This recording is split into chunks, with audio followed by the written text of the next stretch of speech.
விழுப்புரத்தில் தேமுதிக MLA Venkatesan, Marxist கட்சியின் MLA Ramamurthy ஆகியோர் முன்னிலையில் 500க்கும் மேற்பட்டோர் ரயில் மறியலில் ஈடுபட்டனர். அவர்கள் கைது செய்யப்பட்டனர். அவர்களுடன் எமது செய்தியாளர் கோபிநாத் நடத்திய நேர்காணலை பார்க்கலாம்.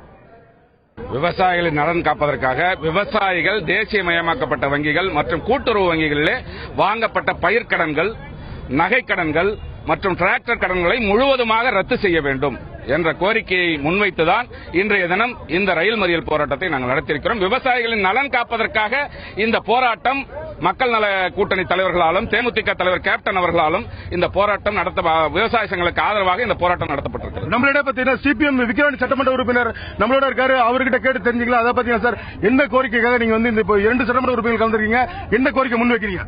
தமிழ்நாட்டில் விவசாயிகள் தொடர்ந்து கடன் தொல்லையில் ஆட்பட்டு தற்கொலை செய்து கொள்கிற நிகழ்வுகள் தொடர்ந்து கொண்டிருக்கிறது. அப்படிப்பட்ட நிகழ்வுகளை தடுத்து நிறுத்த வேண்டும், அவருடைய வாங்கிய கடன்களை தள்ளுபடி செய்ய வேண்டும் என்று கோரி தேமுதிக மக்கள் நல கூட்டணி இன்றைக்கு ரயில் மறியலிலே நாங்கள் கலந்து கொண்டு கைதாகி இருக்கிறோம்.